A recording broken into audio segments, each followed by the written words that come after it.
Today's question comes from a current T-Mobile employee. What are the tax implications and capital gains when selling restricted stock units? Great question.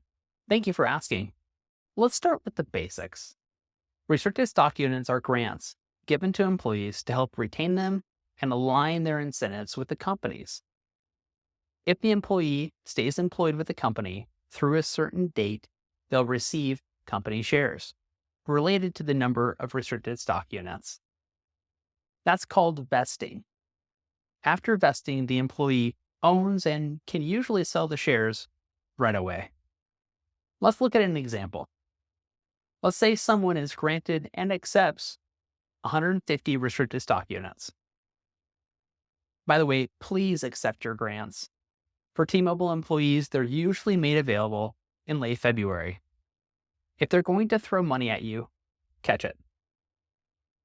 Let's say the 150 units were granted on February 25th of 2023. The units vest over 3 years, 50 on February 25th of 2024, 2025, and 2026. Different companies have different vesting schedules. At the time of the grant, the stock price was $100. Therefore, the value was $15,000. Now let's hop aboard the time machine and pretend it's February 26th of 2024. Good news! The employee still works with the company. 50 units vested yesterday. Unfortunately, they didn't get all 50 shares. Some of the shares were sold to cover taxes. Let's assume 15 of the 50 shares were withheld for federal taxes, Social Security, and Medicare. For T-Mobile, the withholding percentage is set for the employee by the company and communicated to Fidelity. Instead of the full 50 shares, the employee receives 35 shares. That's both bad and good news. The bad news is that the value of the 50 shares is treated as taxable income. The good news is that the government doesn't tax people twice for vested RSUs. Let's say the stock price rose from $100 to $110 over the course of the year. The employee will be taxed on the value of the shares when they vested on February 25th, 2024. In this example, that's 50 shares times $110 share price, or $5,500. The full $5,500 is treated as income. The 15 shares sold and withheld for taxes are worth 15 times 110, or $1,650. Both the income of $5,500 and the tax withholding of $1,650 will be reported on the 2024 tax form W-2. The remaining 35 shares are worth 35 times 110, or $3,850. Here's where people get confused. The basis of the stock is equal to the value at the time the stock vested.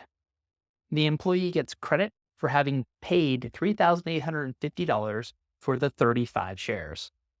Unless subject to trading restrictions, the employee could sell the stock right away after it vests for $110 and pay no additional taxes. If the employee chooses to keep the stock, it's like they use money in their checking account to buy it. Is that what they wanted to do? After vest, the shares are treated as if the employee bought the stock for $110 on February 25th, 2024. If they sell the stock on or before February 25th, 2025, the gain or loss will be short term. Let's say the price rises from $110 to $120, and the employee decides to sell it on September 9th, 2024. Because that's less than a year after purchase, the gain will be taxed as short-term capital gains, usually at the employee's ordinary income tax rate.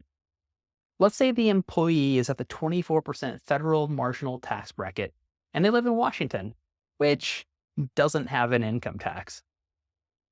They'll be taxed on the $10 gain for the 35 shares they sold. So $10 per share gain times 35 shares times 24% is equal to a tax of $84. If they instead sell the stock on or after February 26, 2025, the gain or loss will be long-term. Let's say they held on to the stock and sold it on March 1st of 2025. It's been a meh few months and the stock is still worth $120.